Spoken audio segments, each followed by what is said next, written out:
Annie, moi j'ai juste une petite question à te Oui. poser. J'aimerais savoir, c'est quoi Cannes pour toi? Eh bien, Cannes, ça va être la fin de ma vie ici, tranquille. J'irai de temps en temps à Bruxelles voir les amis. Tu habites ici? Je vais habiter ici, oui. Ah, tu vas? J'ai une maison ici depuis 1974. Tu ne me l'as jamais dit, moi je cherche tout le temps un logement pour venir au festival. Je ne veux pas.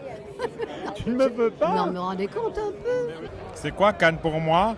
Eh bien, c'est le seul nom de ville qu'on prononce avec 5 A. Cannes. C'est le plus grand festival du monde. C'est tout?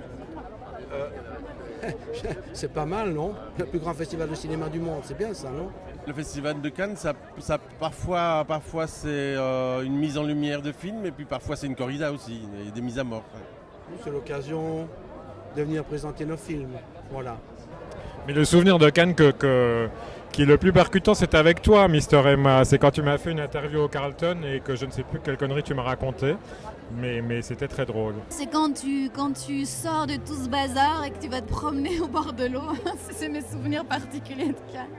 Comment t'échapper à Cannes? Mais comment est-ce qu'on s'échappe? Comment est-ce qu'on s'échappe? Comment fait-on ça? Et c'était l'occasion de rencontrer les frères Taviani, qu'on avait déjà rencontrés une fois à Gand. On leur avait remis le prix pour leur carrière à Gand l'année dernière. On s'est revus à côté de bonnes histoires, de bonnes blagues et aussi les frères Cohen. Quand j'ai fait Toto le héros, j'étais jeune, je savais pas très bien où c'était Cannes d'ailleurs. Mon premier souvenir, c'est la foule qui est rentrée voir Toto, et puis après sur les marches, il y avait une chaussure. Quelqu'un était rentré sans sa chaussure pour pouvoir voir le film. Là, je me suis dit, il se passe vraiment quelque chose à Cannes. Bon, et du festival de Cannes, tu as des souvenirs? Non, parce qu'en principe, je ne descends jamais au festival. Je t'ai filmé avant-hier en train de monter les marches. Oui, c'est la première fois. C'est vrai. Mimi, est-ce que j'avais déjà monté Mimi, est-ce que j'avais déjà monté les marches avant hier? Oui. Où?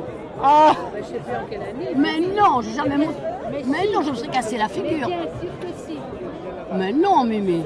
Tu vas me faire mentir devant ce garçon? Donc Annie Cordy ment. Non, je ne mens pas. Des marches, j'en ai monté. Hein. J'en ai même descendu. Hein. Très beau de faire un show. J'en ai aussi parti des escaliers, ça va. Deuxième souvenir de Cannes, c'est quand j'ai fait une interview pour 50 degrés nord.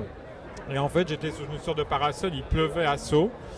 Et du coup, en fait, je sentais sur mon épaule, alors que j'essayais de parler sérieusement, je sentais sur mon épaule des gouttes et des gouttes et des gouttes. Et puis en plein milieu du direct de l'interview, j'ai eu plus que des gouttes, j'ai eu blang. C'est une très bonne question. Pourquoi c'est important pour un producteur d'être à Cannes? Moi, je trouve que c'est important de prendre le pouls de ce qui se fait, de ce qui se monte, des films qui sortent, des orientations un peu du cinéma. Tu imaginais quoi avant de venir? J'imaginais beaucoup de monde. J'imaginais beaucoup de monde en costume. C'est le cas. Écoute, pour moi, ici, je réalise qu'à moitié que je suis à Cannes aujourd'hui. C'est un peu extraordinaire pour moi.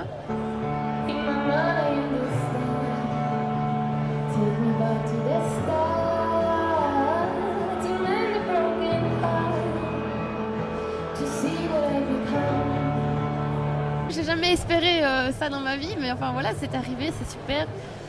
C'est clair que dans ma petite liste des souhaits, je peux faire chanter à Cannes, check. Bon, on s'embrasse et on se dit au revoir. Salut, à bientôt. À bientôt. Oui, au revoir.